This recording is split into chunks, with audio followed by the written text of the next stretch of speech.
Hmm.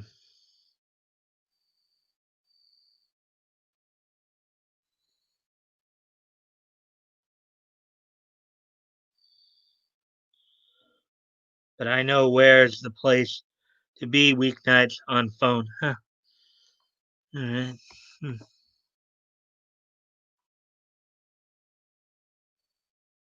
There we go. Now it's registering two people.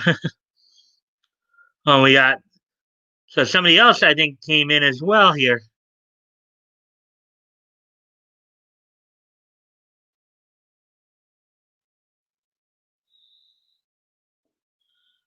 So two.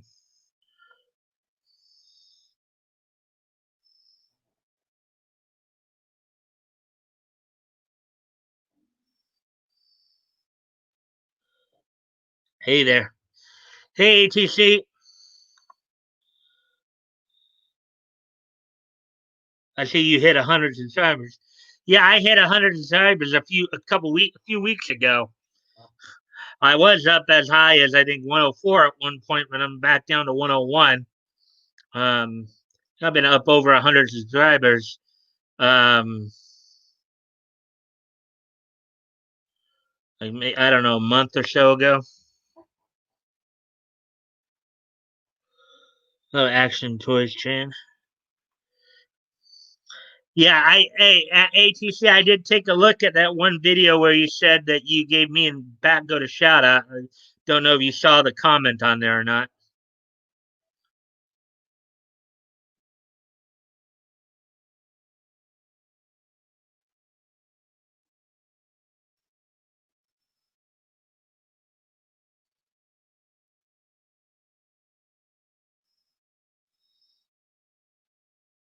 Hey, Woody. Yeah, I read all comments. Um, Hey, ATC, you're getting notifications from me, right? I'm just asking because sometimes when I look at my analytics, it looks like apparently, because I know you guys are mostly subscribed and should be getting notifications. But when I look at my analytics, a lot of times it says um, my videos are getting less of notifications than I know my subscriber count or viewer count. So you do get um, notifications, right? Just yeah, I do, and I pop in. Okay, all right. Just making sure that I just want to make sure that notifications are getting out there and stuff like that. I look at as I said, I look at my analytics sometimes on the videos, particularly afterwards, and I see, like if I had, let's say I have 6 people, and I know for the most part, I know all you get like YouTube, anonymity, backgoat, you know, sometimes it looks like I have them less via notification. Um, so like it just doesn't look like many notifications are getting out as they should. So we got 3 people in here, so I'll probably go ahead and get started here at the 10-minute mark. Then um, when we get to that point, when we get to 10-minute mark, I'll start going on. Got 5 stories tonight. Three involving more cartoon and a couple of an anime and a comic story. So, um, 949, 950.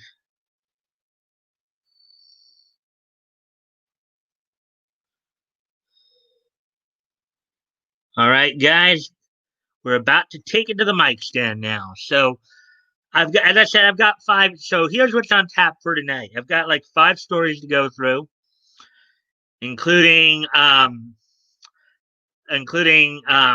news in regards to the Peanuts gang. As you know, the Charlie Brown Snoopy holiday specials. There's some news that came out about that. Um, also, got some interesting cartoon tidbits here.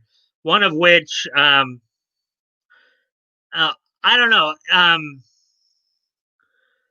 Have either of you ever? If I want to ask you is this: have you ever? It's a two-part question. One, have you ever seen the Spider-Man and His Amazing Friends cartoon from the early '80s? And if you have, does the term "horny" come to mind? I know that sounds like a weird question, but I'll explain why when I get to that story. Um, also, um, we're going to be talking a little bit about the Iron Man series of 1994 again.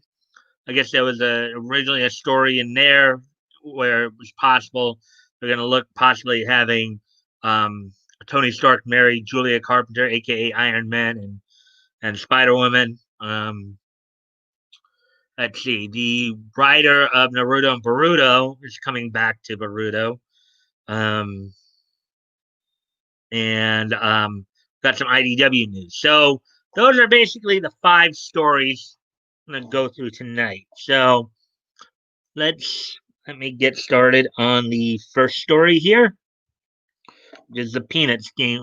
Basically, Charlie Brown and Snoopy Peanuts game one here. So I'm using the Blazes feed for this particular story.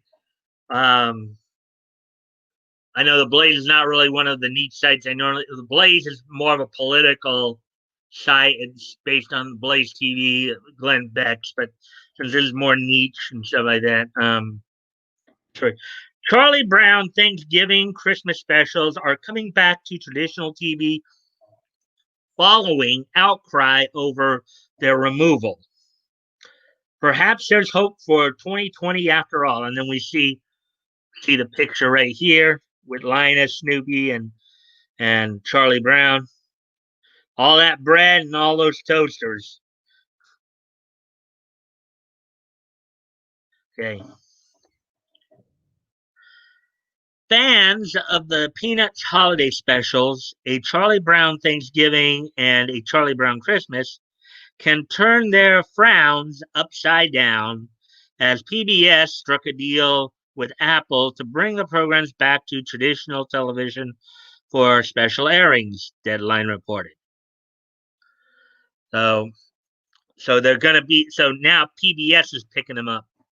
They're not going to be on any of the major networks. They're going to be going to PBS. For those of you who don't, and I know those of you outside of the United States might not know what PBS is stands for Public Broadcasting Station. That's where like Sesame Street here in the States. That's where Sesame Street, Reading Rainbow, um, those shows were on there. Anyways, what's the background? For countless folks last month, the news hit like a left hook to the jaw that the beloved programs, which have been airing every year for decades, were leaving traditional TV for exclusive streaming on Apple TV Plus. See if you guys have said anything this far in the comments there.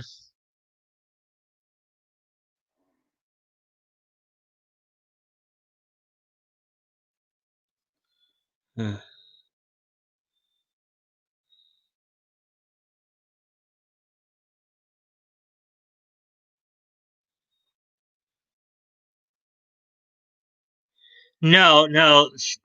The Spider-Man and His Amazing Friend show that I'm talking about, ATC, that was from the early '80s. He did not have the wings in his underarms there. That was Spider-Man and His Amazing Friends was from back in the early '80s, where he actually teamed up with mutants Iceman and Iceman of X-Men fame and Firestar. So, and yay, we had a fourth person in here. Yay! So, and as always, guys, I always appreciate all likes and shares. help with the algorithms. Give me a sec here. I gotta go off camera here for a moment.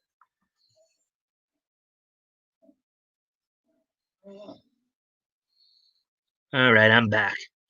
And now we're back down to 3 people. Well,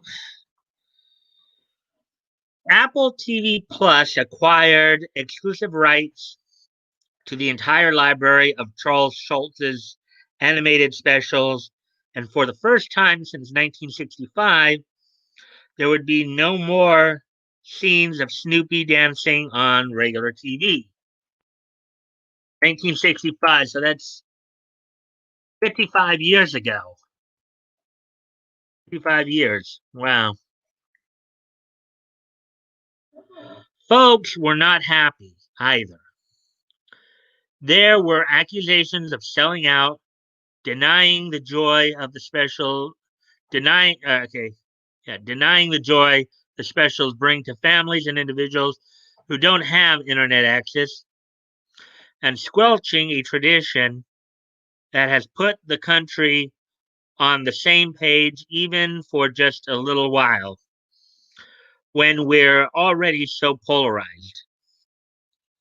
Decades of people sharing this with generations of children, the love of feeling it brings to those that make it a tradition, and you sell out for Apple TV. What the HE double hockey sticks? Another commenter wrote on Twitter. Screw Apple TV. I can't believe you took this from people. Then an online petition was launched demanding the program's return to traditional TV. And it has garnered over 260,000 signatures to date. Yeah.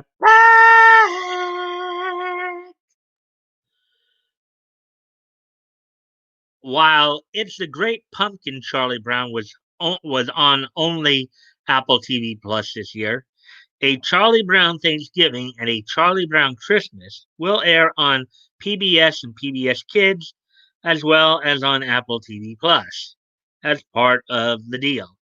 Deadline said. Um, so mark your calendars. A Charlie Brown Thanksgiving and a Charlie Brown Christmas will air ad-free on PBS and PBS Kids on November 22nd and December 13th, respectively, at 7:30 p.m. local time, 6:30 p.m. Central Time, the outlet said. Um, so November 22nd, that's going to be this Sunday, basically. So today's the 19th, tomorrow's the 20th. Yeah, so it's Sunday, this Sunday, if you know. Um, Deadline also said the programs will stream ad free and in HD on Apple TV Plus. In fact, a Charlie Brown Thanksgiving started streaming Wednesday on Apple TV Plus and will be available for free from November 25th to November 27th. A Charlie Brown Christmas will start streaming on Apple TV Plus December 4th and will stream for free from December 11th through December 13th, the outlet added.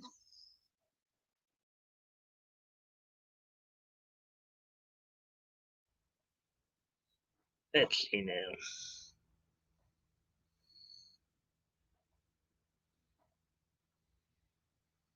Laugh out loud. I remember now. That was the one where Spider-Man crawled on a on a black um on a black S-teen in the beginning. Uh, in the begging, the shows were super corny. All right. Yeah. Um, Hey, we got 4 people again. Yay, 4 people. Welcome, fourth person. I hope you enjoy the content. Anyways, as we get back to the story here, anything else? Apple also said it's creating additional Peanuts specials to celebrate Mother's Day, Earth Day, New Year's Eve, and the back to school season and end of summer season. Faith Wire, no, yeah, but I don't know if back to school would. I mean, when are we going to really have a a legit back to school situation? Because they're basically keeping kids out of school at least in live. I mean, you know. So that's that for that story. So and today, I called today's subtitle, the Thursday subtitle for the Mikestand is Thursday Thrive, and today we are going to genuinely have some more positive things to talk about.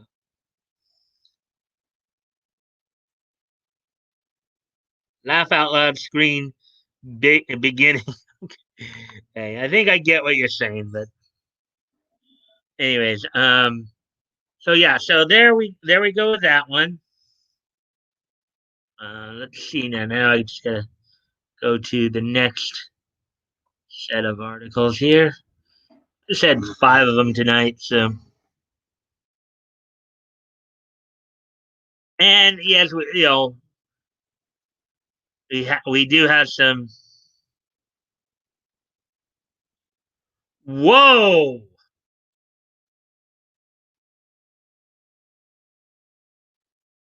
Oh my goodness! Big news. We have a story that's preempting my other. Well, I'm gonna get to those other stories, but this looks big here. Kirby Morrow, X Men Evolutions, Cyclops, and Dragon Ball Z's Goku. On the Ocean Studios dub, mind you, dies at 47. Okay, let's see what's going on with this one. Let's see what's going on with this one here. If this is true, this is CBR is reporting it. I may have to double check this, but um,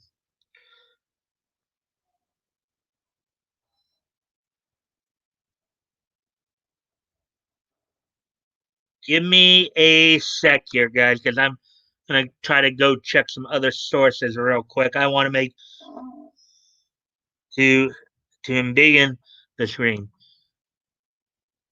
I'm gonna check some other sources on this real quick here because just to make sure this isn't some kind of joke.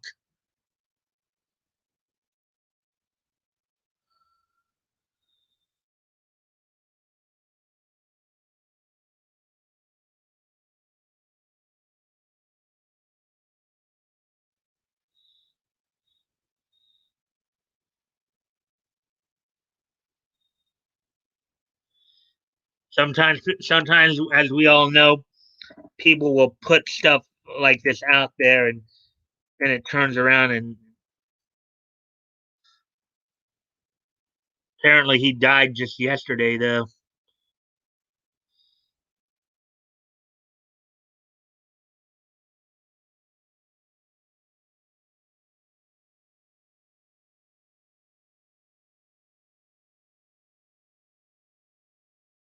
Yeah, there's some other.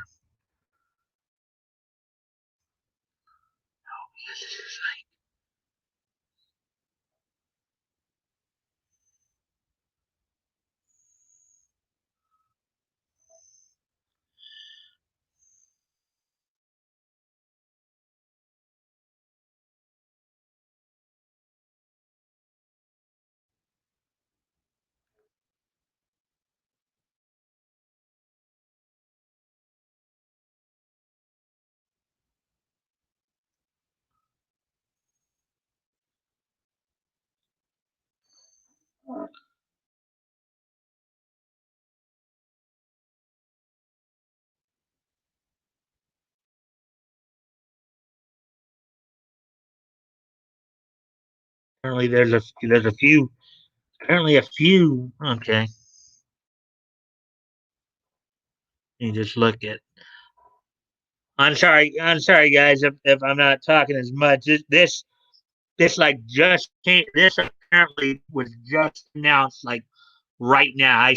I did not see anything in regards to this story prior to the Kirby Morrow, who is based out of Vancouver, who's a actor with Ocean Studios. So apparently there's I guess the story is now going around here, just confirming it on some other Kirby Morrow, who of course was Cyclops in X-Men Evolution. He was Moroku in Inuyasha. He, according to news sources here, he has he has passed away here. And yes, it does look like numerous. Okay, so I am gonna take a look at this. I'm gonna take a look at this story because this is wow. Hey guys, a rare occasion here where you actually do sometimes get news right up to the moment here.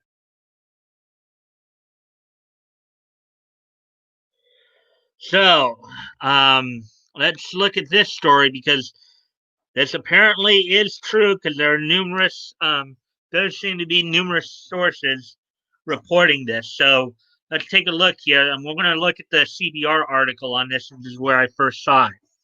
So this is breaking news, guys. Breaking news. I think this just yeah. According to this, the writer here, Noah Dominguez, just put this out an hour ago. Kirby Morrow, X-Men Evolution, Cyclops, and Dragon Ball Z's Goku. Now, that was on the Ocean Studios dub of Dragon Ball Z, by the way, just to clarify, not the Funimation dub. That was the Ocean Studios. Also was, of course, Moroku and Inuyasha as well. And I believe he was the lead character in Vision of Esclafone as well. So, okay, so here we go. Canadian actor and voice actor Kirby Morrow, known for his roles in X-Men Evolution, Inuyasha, and Dragon Ball Z, has passed away at the age of 47. Let's see now. Canadian actor and voice actor Kirby Morrow, known for starring as Scott Summers, Cyclops in X-Men Evolution, Moroku in Inuyasha, and Goku in the Ocean dub of Dragon Ball Z, has passed away. He was 47 years old. Per Gate World, a website dedicated to the Stargate franchise, in which the actor was also involved. Um, Morrow's death was announced via a Facebook post by his brother, Casey Morrow. Um, though no additional details are available at this time, Kirby was Kirby was a blessed and talented individual who brought joy to so many, but also thrived off all your love and friendship, Casey Morrow wrote. He lived for it and it fueled him every day. So this just I think he just died like yesterday. So I actually met Kirby back, I believe it was in '06 at Any Magic. You know, that's where I also first met Vic, as well as Spike Spencer, Michael Dobson, and a few others. From my experiences with him, he was a pretty cool guy. Kind of a sad thing right there that he passed away. They have no details on it. Um, Kirby Morrow was born in Jasper, Alberta, Canada on August 28, 1973. His career began around the late 90s, and he went on to voice the character of Cyclops in X-Men Evolution from 2000 to 2003. As far as anime goes, Morrow was known for voicing the character of Moroku in the English dub of Inuyasha, its follow up Inuyasha The Final Act, as well as various Inuyasha films. He was even recently tapped to reprise the role once again for Inuyasha's sequel anime Yashahime Princess Half Demon. Morrow Also voiced the character of Teru Mikami in Death Note, um, as well as the main protagonist Goku in the Ocean Group's dub of Dragon Ball Z, having taken over the role starting with episode 160. In the world of live action, Moro um, debuted in the 1996 made for television film Stand Against Fear, later voicing the character of Michelangelo in the TV series Ninja Turtles The Next Mutation, who was played in live action by Jared Blanchard and Larry Lamb. Larry Lamb was also involved with WMAC Masters, if any of you ever saw that back in the 90s there. Um,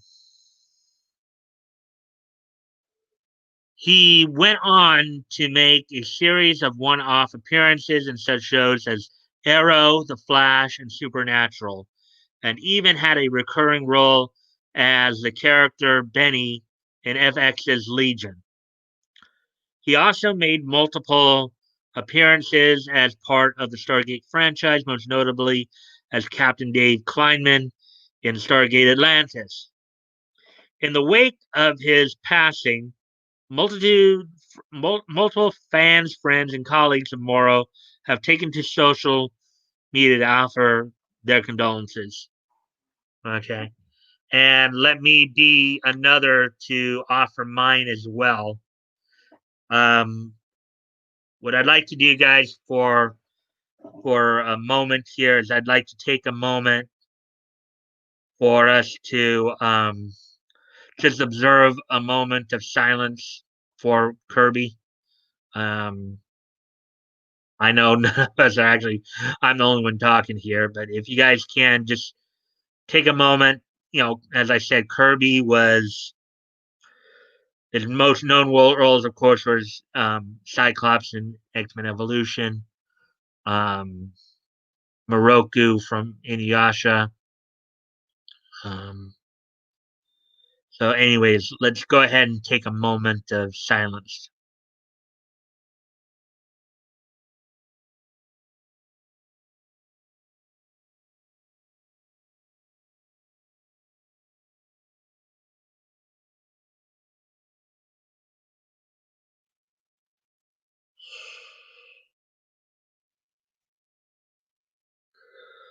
Okay,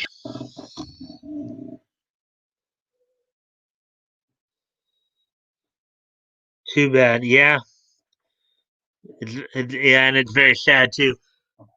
And as I said, I met Kirby um, back in '06. He seemed like a pretty cool guy, and I do have a VA profile on him. If you guys want to check that out as well.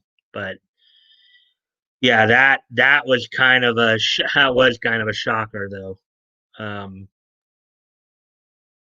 Actually, I didn't even show the article as I was reading it. Oh boy, I forgot to bring it back up. Oh well. But anyways, well, most of the stories tonight were supposed to be pretty happy, but that one just came out. But we don't know yet. Of course, I guess they don't have a conclusion. I mean, and the thing was too, and one of the other sad parts too is that he's still pretty young. He's only 47. He's only a couple years older than I am. He's like 47 and he passed away. So, anyways, so now we're gonna get back to our normal programming here and get on to some of the other stories. But that one just came up there, and that was like breaking. So, get this, guys, you got some breaking news right there. So, um, wow. Anyways, let me just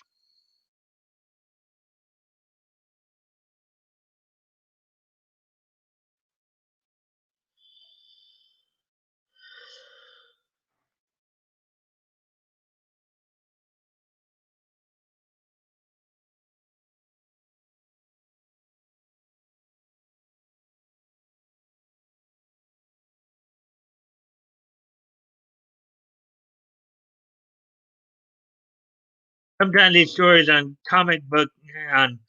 on comic book review CBR really do have a way of you know just saw another one, Jess Harnell reflecting his time on Wacko too. Let me okay, here we go. So back to our regularly scheduled programming, as it were. And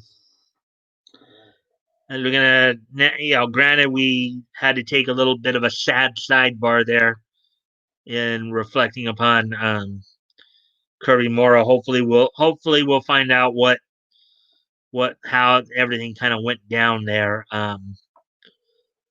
Once once they get all that settled. But anyway, so now this is what I was talking about earlier with you guys. At least according to this one writer, as we get back into some kind of more funny stories here. So I guess according to writer Anthony Gramuglia,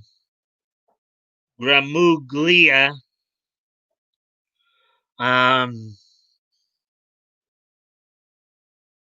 according to this guy Anthony Gramuglia, Spider-Man and His Amazing Friends is Marvel's horniest cartoon. And you are not misreading that, nor am I. That is what it exactly, it even says it all in caps. Horniest. This is why I asked you guys if you ever, if I don't know if anybody here other than myself, if you guys have ever seen this cartoon before, but if you have, does the word horny really come to mind when you watch this? This is supposed to be a kids cartoon, and yet somebody said horniest, described it as Marvel's horniest cartoon. I can't wait to read this and find out why this guy thinks this is why he would think any cartoon is horny, but no less this one. So let's go ahead and take a look at this. Um, Spider-Man and His Amazing Friends is Marvel's horniest cartoon featuring people getting together primarily based on superficial, rushed reasons. Oh boy. Oh god.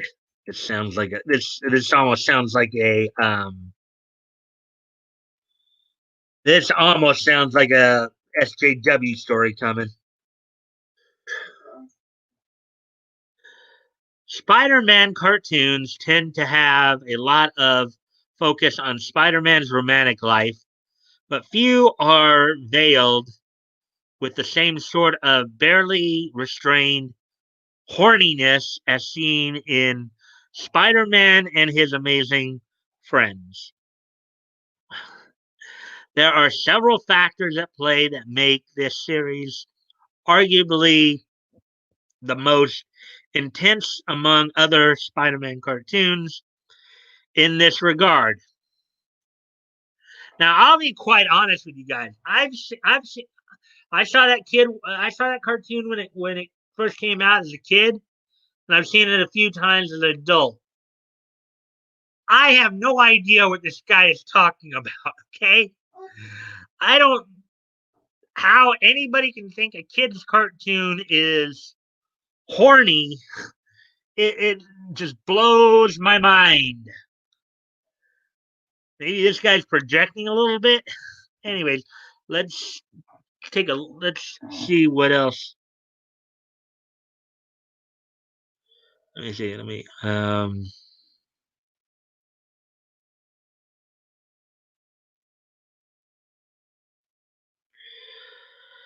This is not to say this is not to say that the characters themselves are drawn in a sexual way, nor does this show contain tons of hidden fetish material. Rather, the series puts a heavy emphasis on characters getting together and flirting with one another, all while putting the characters' romantic lives front and center. Um, I guess I can kind of see where he's going, but when you look at it from contextual standpoint too, Peter, Angelica, and Bobby are all being portrayed as basically college students. So of course there's gonna. I mean, I know what he's kind of talking about. Like you do see him at a lot of like college parties and living like the lives of college students. Okay, but that's because of course they are all college students as portrayed in the series there. Characters flirt left and right.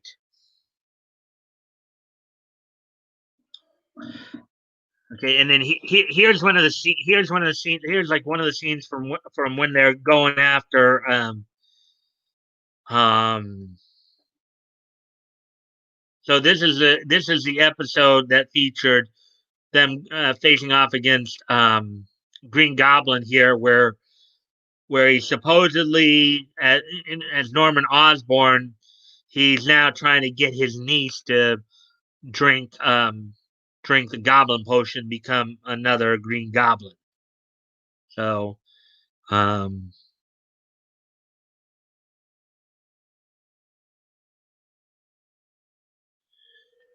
okay, several episodes of Spider-Man and His Amazing Friends contain a side story focused on the characters engaging in relationships.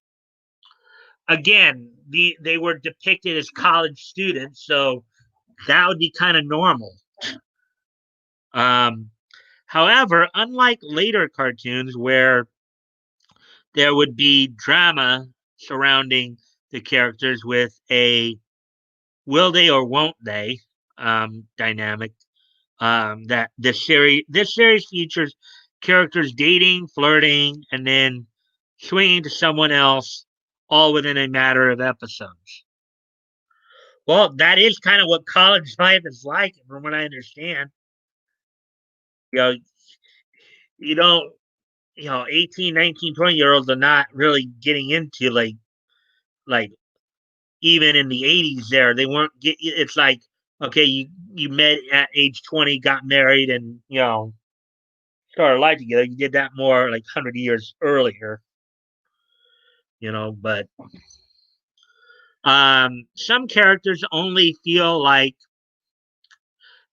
some characters only feel like they exist for the purpose of being a love interest.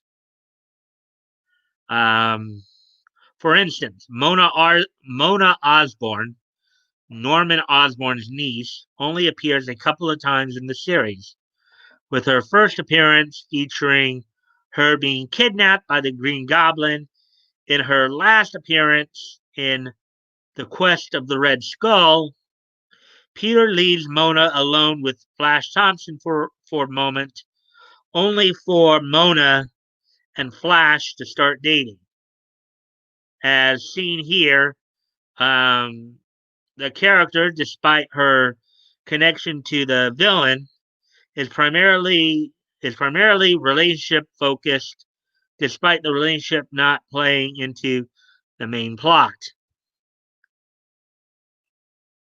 Okay, I didn't. I think most kids would not read anything like that in there, but you know, again, you kind of have to wonder if this guy's projecting a little bit here by doing this.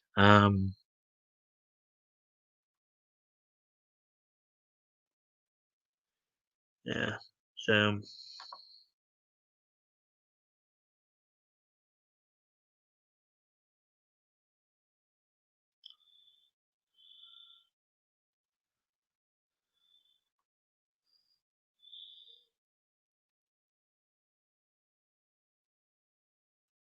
hmm,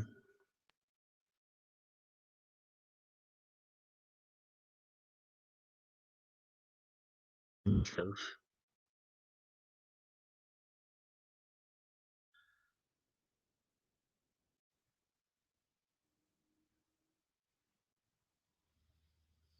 okay. So, anyways, back to the article here.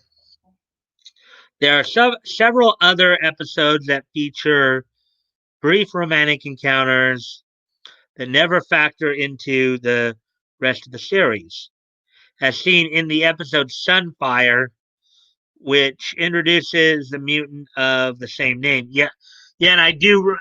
Now for that one, you did get the feel of there was some romantic tension um, between Sunfire and Firestar, so that I could see. But to say that either character was horny, that's taking it a little. That's like, okay, where's this guy's mind going? Um, let's see. Um,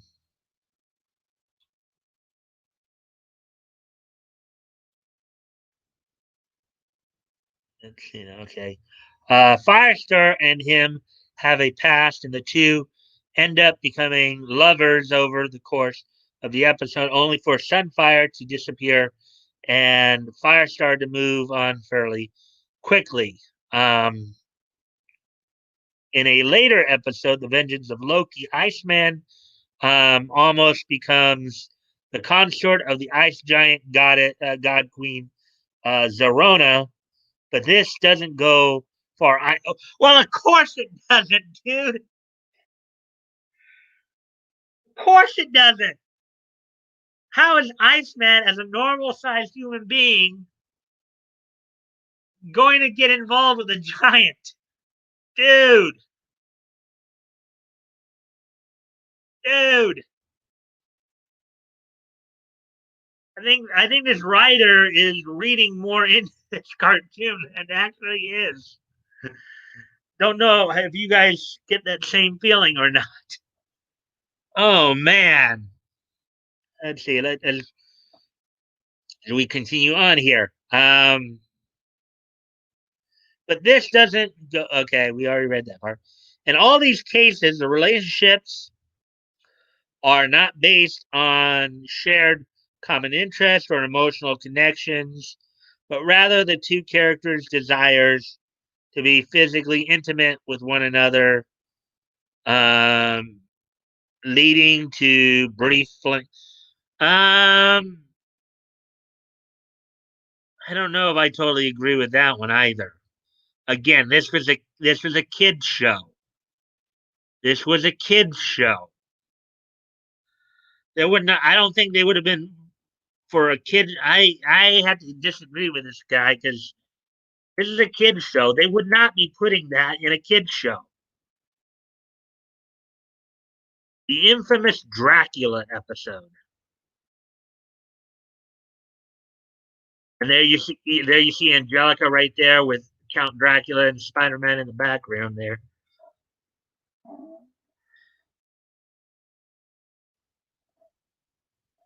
Hey, anonymity. Hey, just getting home, about to make something to eat. Yeah, we've kind of gone through a few stories or a couple stories already. You know, tonight was gonna be a kind of a positive night or happy night until I just found out as we were doing the stream here that Kirby Morrow passed away yesterday, and I just did a report on him when I saw that story.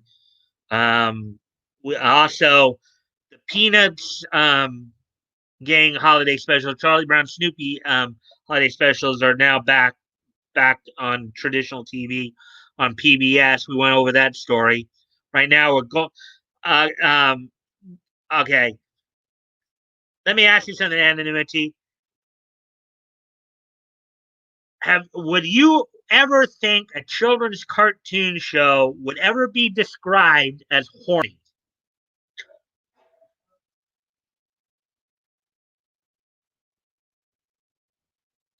The approaching vampire threatens to sniff her neck. Yeah, well, I think he's gonna do more than sniff it, but anyway. So back to this story here. Arguably the single horniest. Oh, I this guy is project. This guy I think needs some help.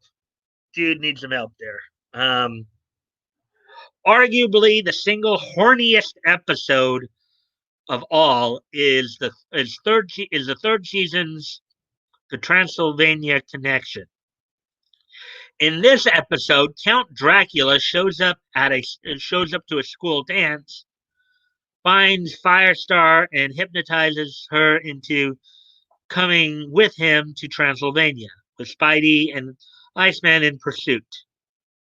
Dracula's goal is to get Firestar to marry him, and he does this without her consent since she's hypnotized. Yeah, that's a classic horror thing. But again, to argue that he's horny for her, I mean, dude, you're reading something into that probably shouldn't be read into it. I mean, granted, yes, he is trying to get. He wants he wants her as his wife. That's true, and at least most adults would know that. Okay, what do husbands and wives do? But to make the suggestion that these writers would actually be even trying to focus on that for a children's cartoon, I mean, dude, need help. The whole episode has a weird vibe to it, in part because the villain Dracula is solely motivated to get Firestar to be his forever.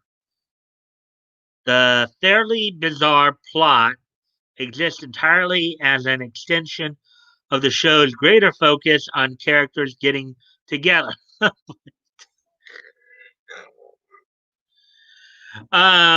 In this case, Dracula just thinks Firestar looks good.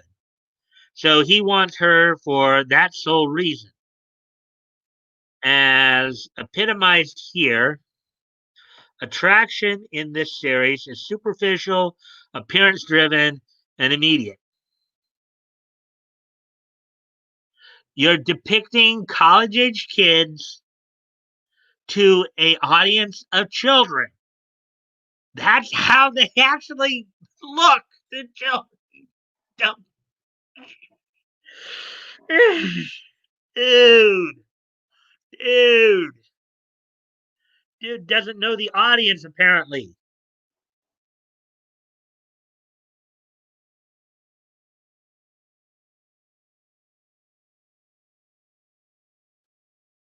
As what point? What horniness? Yeah, I'm saying the same thing. Anonymity. I'm saying, excuse me a moment, guys. I got to go off camera here.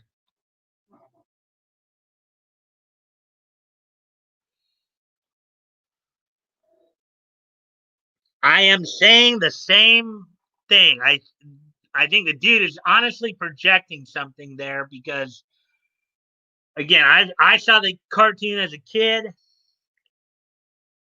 And I've seen it as an adult. I think this guy is reading more into these situations and maybe there.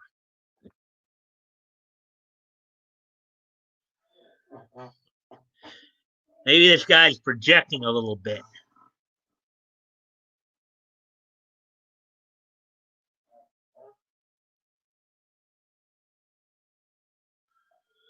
Okay, despite lacking the overt quantity of kissing sequences or melodrama as seen in the 90s Spider-Man the animated series.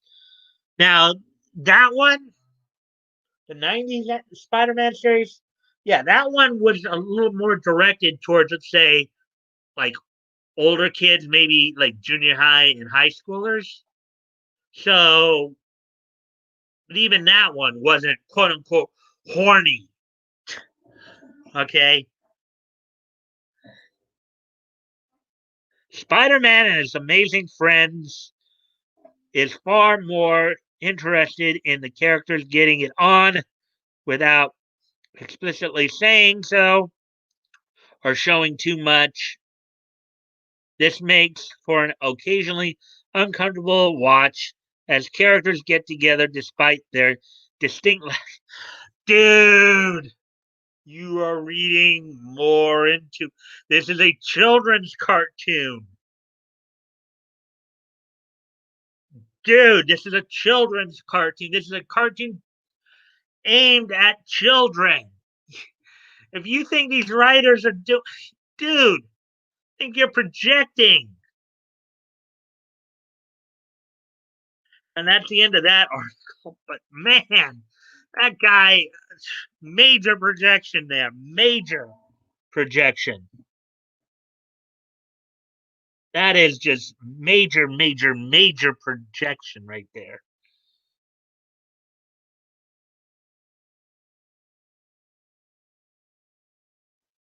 Uh, anyways, let's get ready to move on to the next article here. Wow, we got through so we're about halfway through the articles. We're already at the 56-minute mark, so that's good. But well, of course, initially I started out with 5 articles I was obviously going to do tonight, but obviously a sixth one came up with Kirby Morrow's passing. Yeah, anonymity. That's the other story you probably missed. I don't know if I mentioned that to you as well. Uh, Canadian voice actor, Vancouver-based voice actor Kirby Morrow, um, who of course is known for was known as like the voice of Cyclops from X-Men Evolution, Moroku from Inuyasha, and Goku in Ocean Dub's Dragon Ball Z, passed away yesterday. They haven't released any more details than that, but some people can't write for kids, I guess.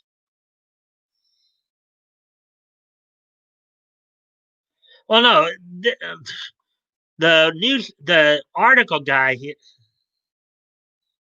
Oh wow, yeah, yeah. The article, this guy was writing the article. I think he's just projecting, but he wasn't right. He's not the one who wrote. I don't think he's the one who wrote for Spider Man. I mean, he may not have even been old enough. The original Good Goku, who pronounced Kaioken correctly. Um, I guess. I mean, I never watched. I only watched the Funimation dub of the Dragon Ball franchise, so I didn't actually see the didn't get a chance to watch the or haven't watched the Ocean Studios dub, but yeah, the yeah, Kirby Morrow, who voiced Goku in the Ocean Studios dub of Dragon Ball Z, passed away at the age of 47 yesterday. It was announced today on by his brother Casey. I met Kirby back in 2006 at Annie Magic in Lancaster, California. So, um, anyways, moving on to some more stories here. Go on to the next one here. There's even though we did read up on Kirby Morris, there's another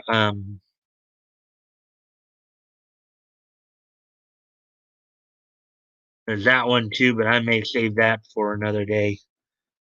But the only other story I'm going to read off of here, and we find it.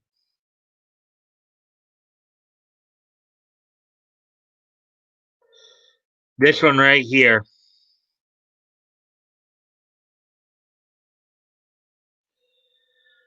Iron Man. Tony Stark almost married Spider Woman. In 1994's Iron Man animated series, Tony Stark nearly married Julia Carpenter, Spider Woman, but it wasn't necessarily out of love. This one's kind of again a kind of a lighthearted, more slice of life type story.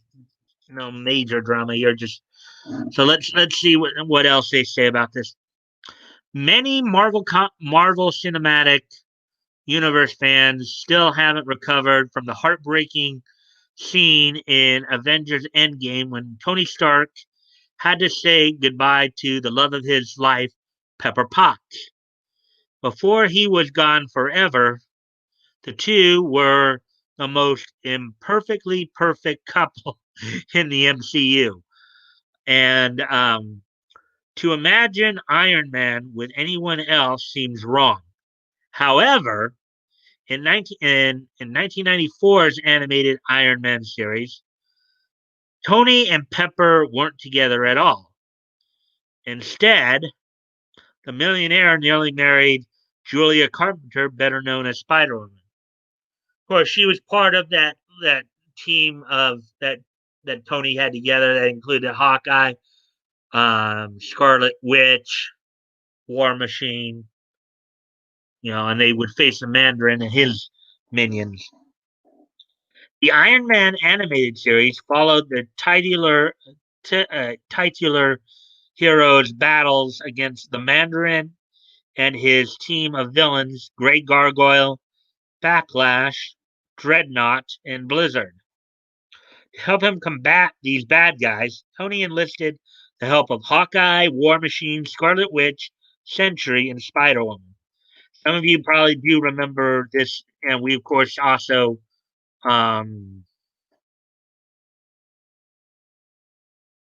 Yeah, so you might remember watching the series in the '90s there.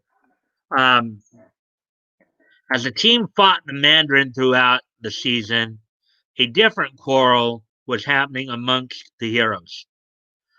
Julia and Wanda Maximoff, aka Scarlet Witch, Spider Woman and Scarlet Witch, both had crushes on Tony and were constantly at odds with each other because of this.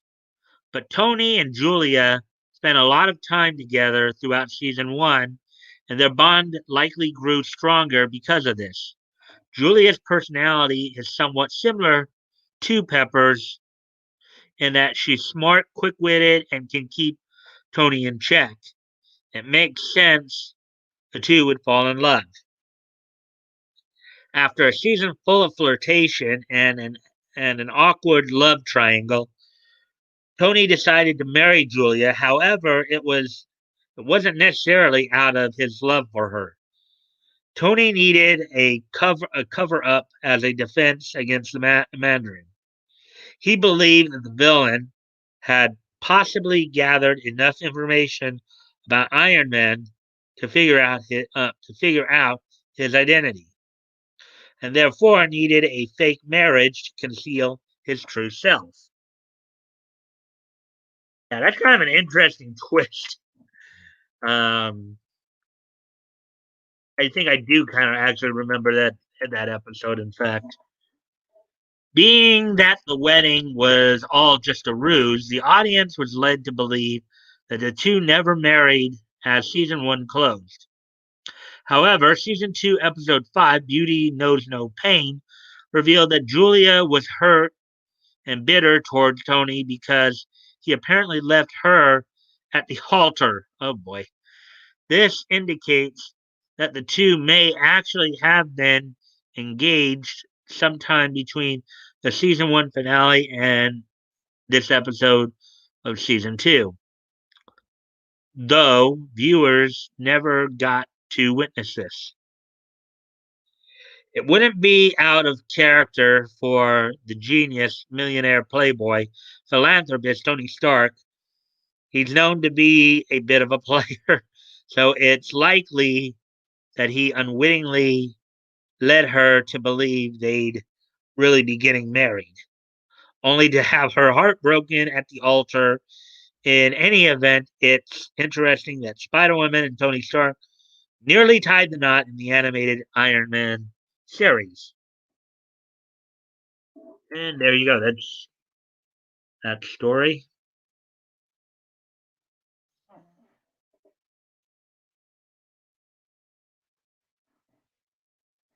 They both have their highs and lows. Highs, yep, yep. So that was all for that. Let me see now. Where are we at? We're already over the hour mark, so I probably won't. Um, there was another story that came in. I guess it put up just prior to the Kirby, and this is a story, of course, I was telling you about that I already covered a few minutes ago. Right here. So,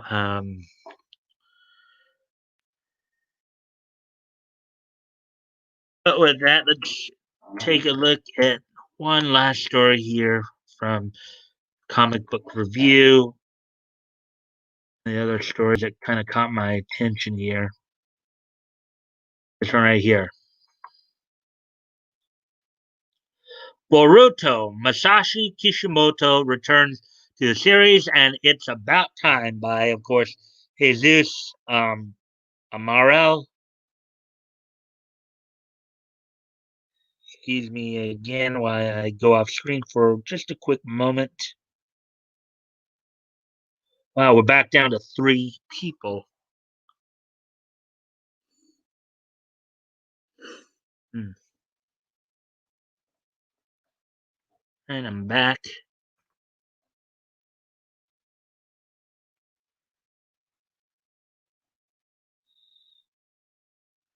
So, anyway, so here we go. Boruto Masashi Kishimoto returns to the series, and it's about time. Masashi Kishimoto is taking over writing the Boruto manga, and fans are hoping he'll steer the future of the Naruto universe in a better direction. As I recall, I think Masashi Kishimoto is the guy who originally created Naruto, if I remember correctly. Um,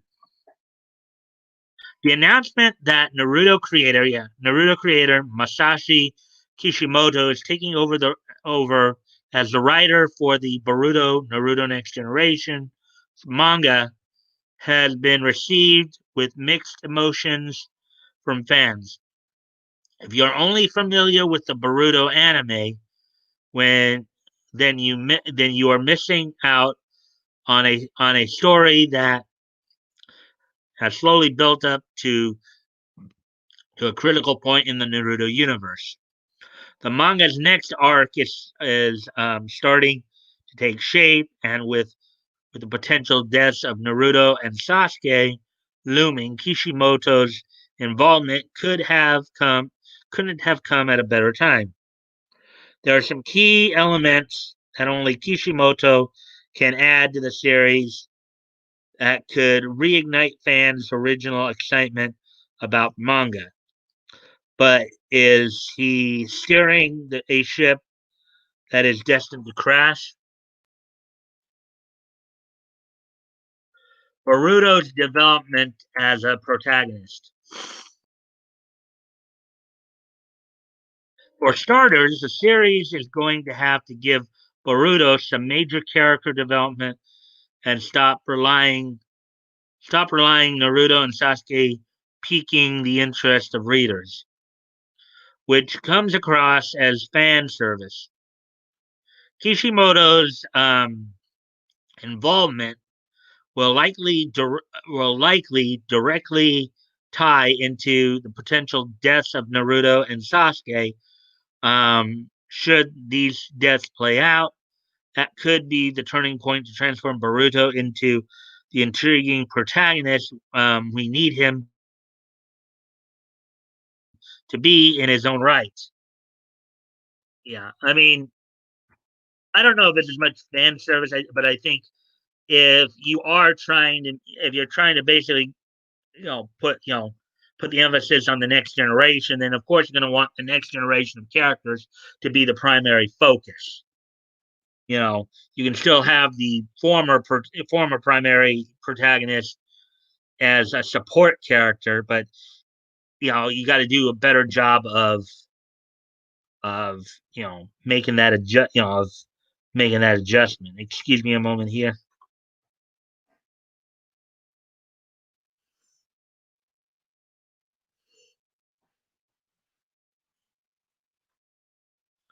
Anyways, I'm back now.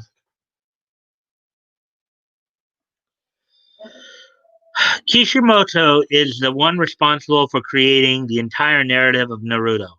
After all, so he must use the same manga jutsu to establish a compelling story for Boruto and his teammates. Boruto's arrogance and aversion to becoming a ninja is what drove devoted fans away from the series. It will be interesting to see how Kishimoto deals with Boruto's reaction to potentially seeing his father and mentor die. He won't necessarily have to grow up, but there will have to be some major internal um, rewiring influenced by his current devotion to the village and how he defines what a shinobi represents. Boruto needs better side character development. Naruto's success came in part from the variety of characters that helped shape the story and assisted Naruto on his journey to becoming Hokage, which is true. I mean, they're still showing on Toonami, of course, um, like the fourth Shinobi War arc. Um, let's see, Boruto still doesn't have a clear path, and there are no other mentors that are aiding him to discover it yet.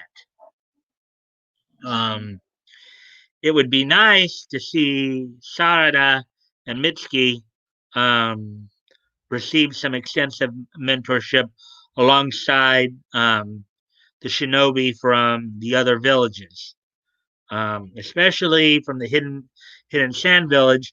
Boruto, and that could work because you have, and that could actually work because you have Shikamaru and Tamari, who actually did end up getting married and having, Shikadai as their son.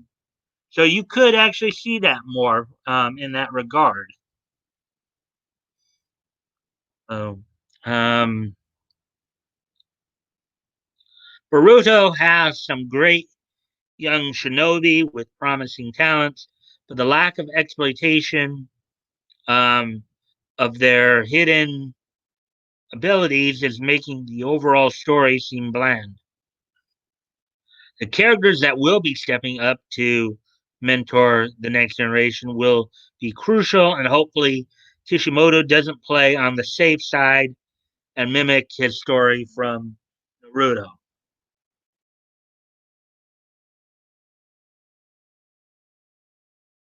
So here's some artwork from the story there. Naruto Next Generations, in many fans' eyes, is failing as an anime, and viewers are worried that the manga is heading down the same road.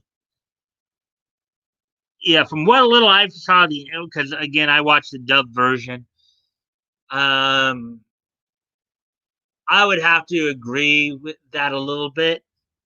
From what I saw, as compared to the first season of Naruto, and even the first season of Naruto Shippuden, Boruto seemed kind of mediocre. Okay. Um, Now, granted, Boruto isn't, obviously isn't a Jinchuriki because they have all that drama, playing out like Naruto did. But to simply copy that would also not do the story any good. To just simply copy the same story as before, you do have to do something to make it different, but also still make it compelling. You know, that's probably why they wanted to bring him back. Uh, hey, sup? Driving to work at the moment. Hey, Leto. Good to see you, man. right now we're talking about Masashi um, Kishimoto coming back to write for Naruto. We also had a few other things we talked about, um,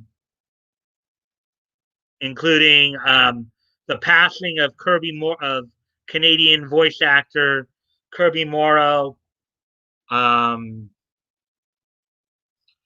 Peanuts holiday special is going to PBS.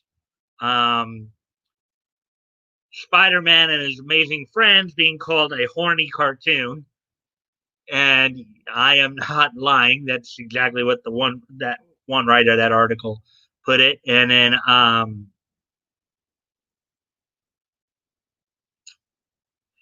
and Iron Man nearly marrying Spider Woman in the '90s Iron Man series. So that's what we've been going over some of these articles tonight here.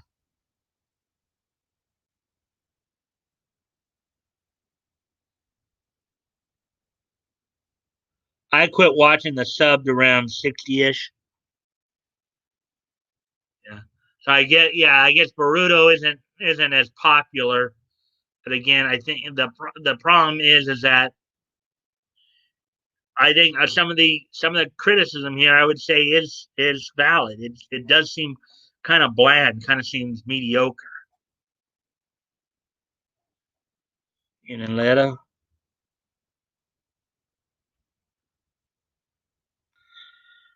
So, anyways, back to this.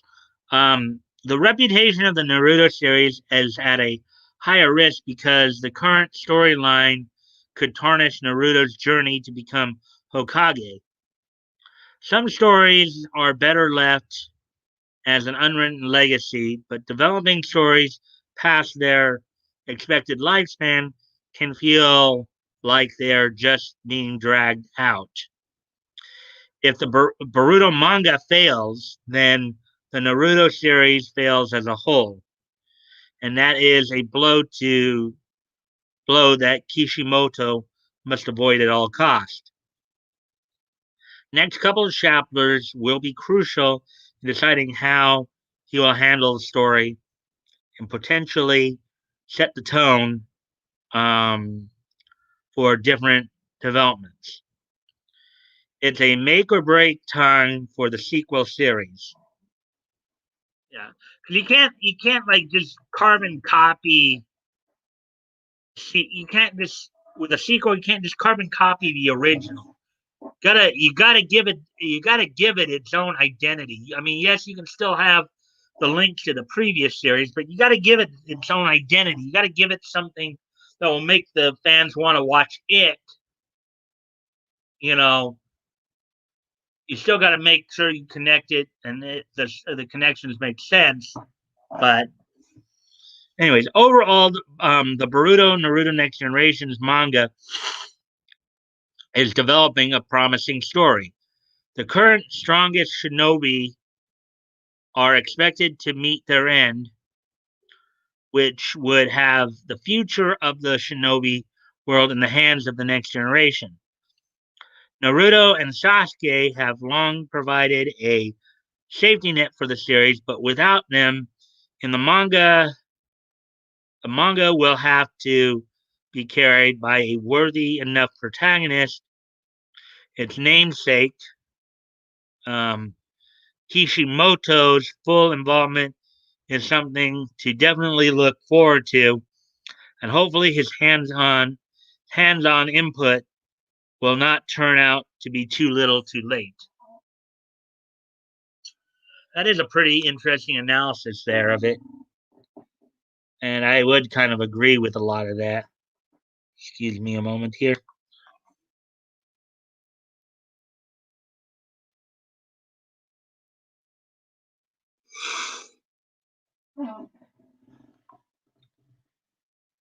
Okay. So now with that being said, we have one more story to go over here.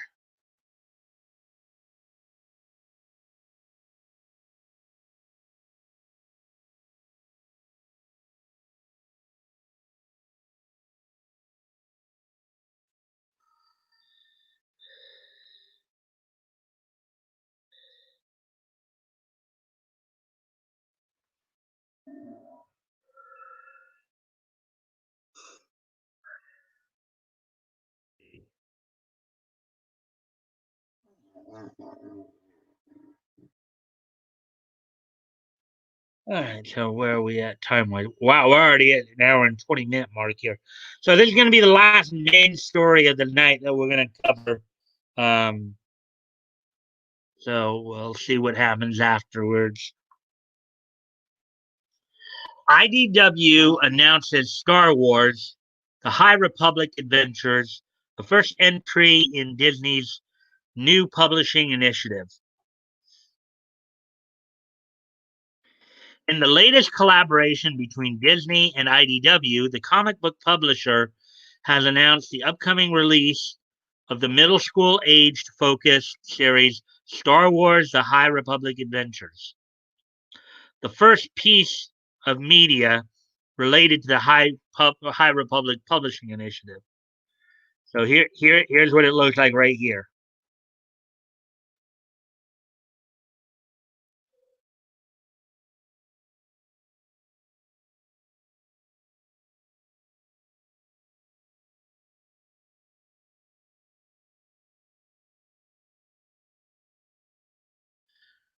Created by Daniel Jose Older of Star Wars Last Shot, artist Harvey Tolabao, Green Lantern New Guardians, and colorist Rebecca Nalty, Xena Warrior Princess 2019.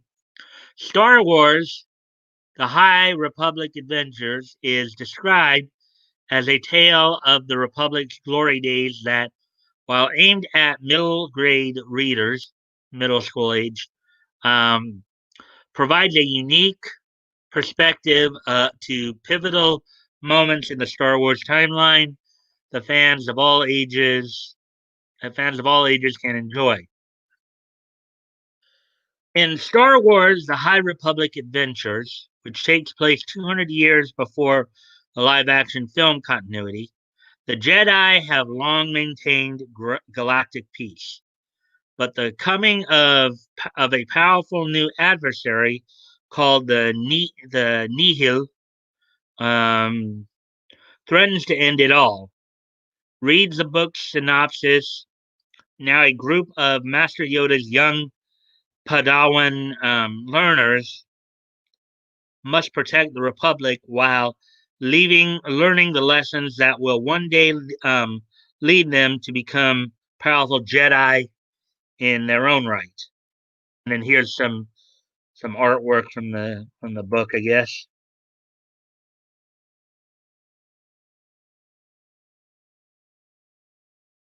In promotion of the book, Older shared how he was so very excited to be able to tell the epic story of Padawans as the galaxy changes dramatically around them and danger lurks around every corner. Working on the High Republic has been a dream come true, and getting to watch this world come to life through the brilliant art of Harvey Tolabao is one of the highlights of my career, he added. I can't wait for the fans to see what we're cooking up. And here's some more artwork from the book.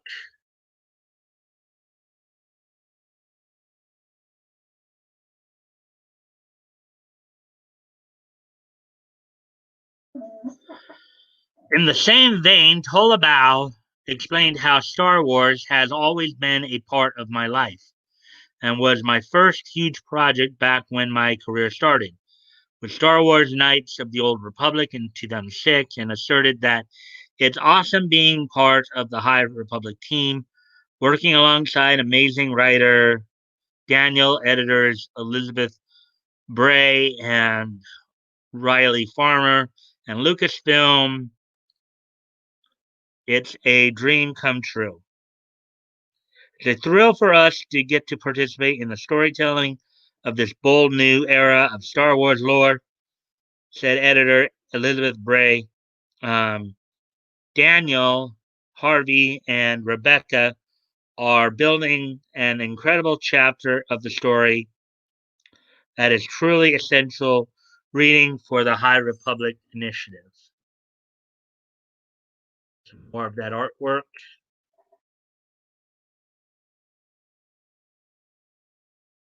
Let me see if anybody's saying anything before I continue on with the reading of the article here. I don't look like anything new there.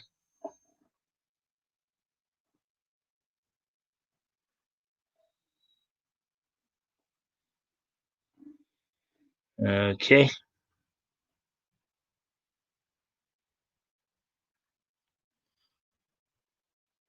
All right. Lucasfilm Publishing creative director Michael Siglain also expressed the company's excitement towards the series, saying Daniel, Harvey, and Rebecca have crafted a truly thrilling comic series for fans of all ages featuring a dual narrative that focuses on the heroic Jedi and the sinister Nihil. Siglain also pointed to how the book features a diverse group of young Padawans um, as a selling point, teasing that the young Jedi students will find themselves in over their heads, lightsaber action, mysterious new villains, more lightsaber action, and Master Yoda. And that's just the first two issues. Sounds like this is going to be a good book. It doesn't sound like they're going to try to go woke or anything like that. Maybe they're finally learning something. This one is not to be missed, he concluded. And concept art of there's Yoda right there, I guess. Yoda from Star Wars: The High Republic. The first issue of Star Wars: The High Republic Adventures will drop on February 3rd, 2021, and will feature two variant covers, one by Tolabao and a retailer incentive by independent artist Yael Nathan. Um, are you excited about IDW's new Star Wars offering? Does this first glimpse at the High Republic make you excited for future entries? Let us know your thoughts on social media or in the comments below. So there you go. There we go. So that's all of the main stories we have tonight. Yeah, that the one about Kirby Morrow, that one just kind of came up at the last, pretty much last minute there, or you know. Um, so we're coming up on an hour and a half here. So do you guys have anything else to say about what about what I've been talking about, or you guys have any other comments you'd like to say about any of the stories that we went through tonight? Because we went through six stories right there. Initially, it was going to be five, but initially they were all going to be more or less fairly happy stories until we found out about Kirby's death. So, you guys have any more thoughts on what we're talking about and all that?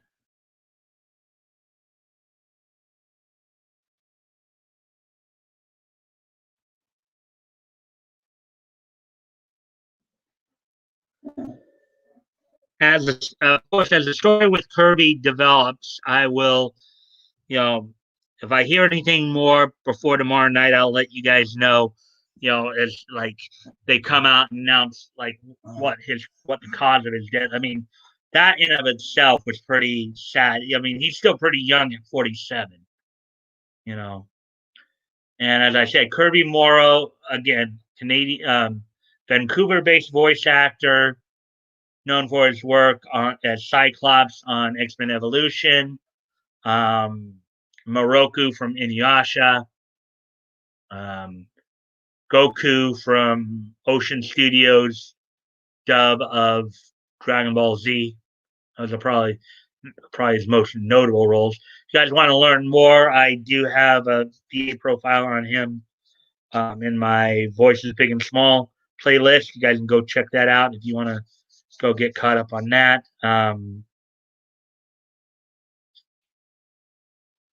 So if there's nothing else you guys want to ask me or say, I think I'll start wrapping this up a bit. So, are you guys ready for this day in each history?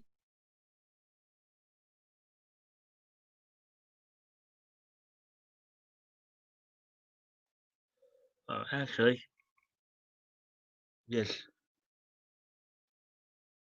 eating at the moment. Oh, okay. That's why you're not saying much. Give me a moment while I go off screen here.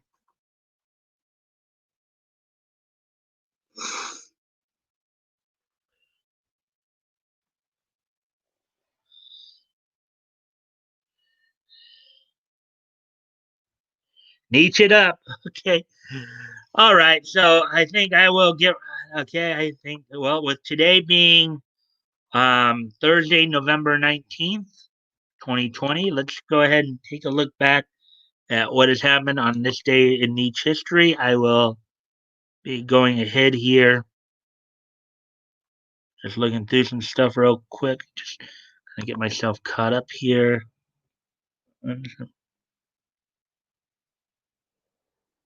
Give me a quick moment while I go off screen one more time here.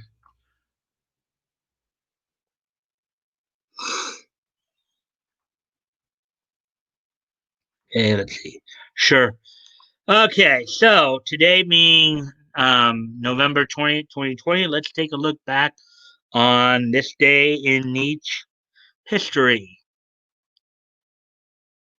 And the first thing we're going to do here is we're going to go back to 1990. Another piece of sad news here.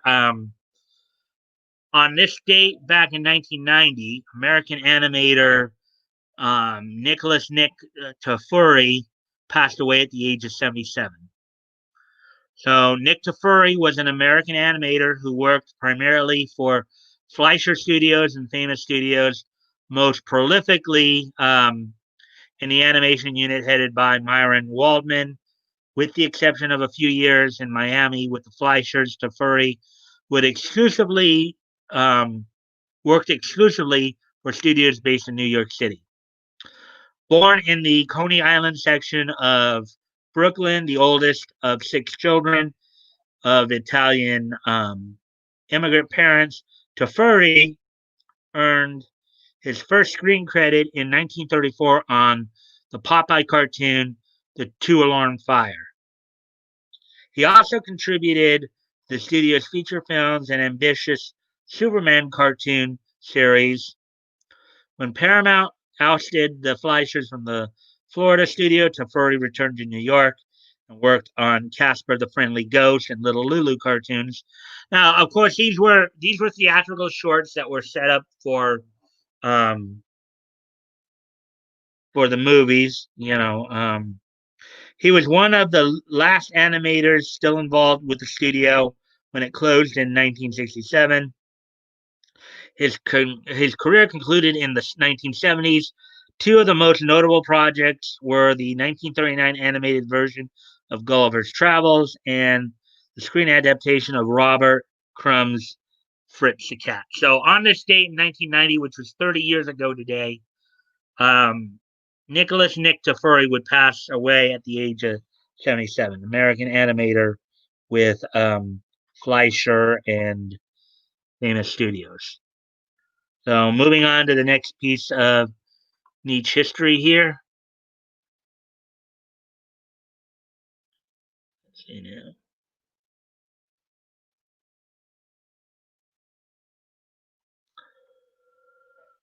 On this day in 1997, 23 years ago today, Volume 3 of Captain America #1, or the first issue of the third volume of Captain America #1, Volume 3, went on sale on newsstands on this date in 1997. The cover date of January 1998, but on this date in 1997, the third volume of Captain America debuted with the story "The Return of Steve Rogers," written by Mark Waid. We all know that guy.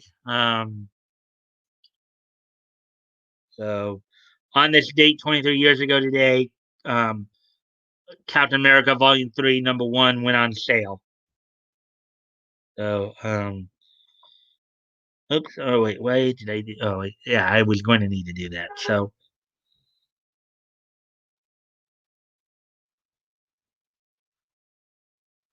Ah, ew.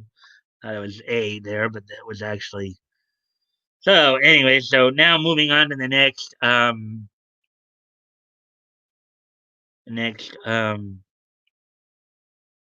piece of history. On this date in the year 2000,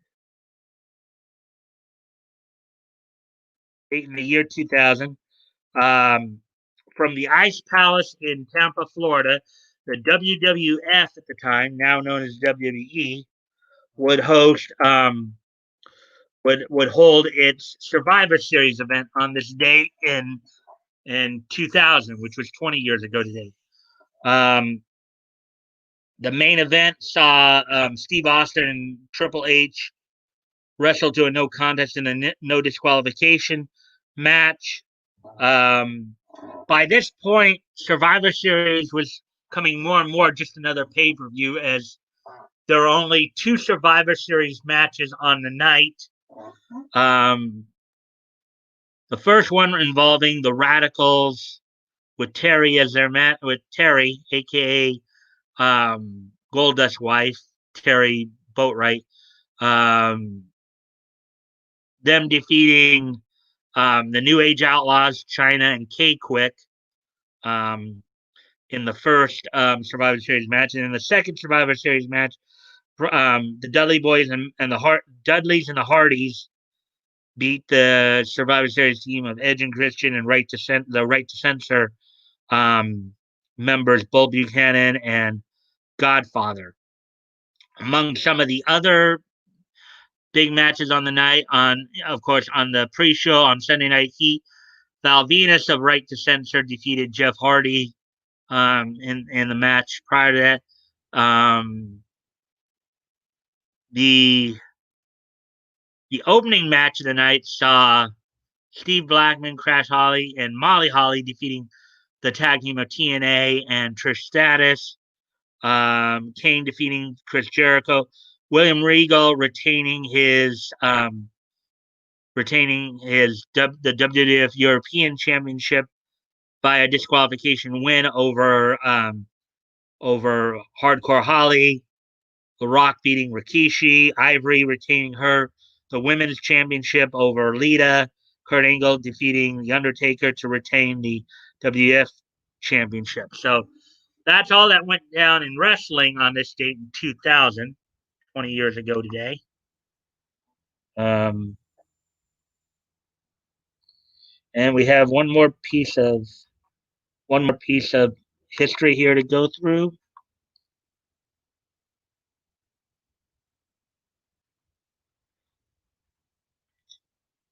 And that is this in the world of anime here.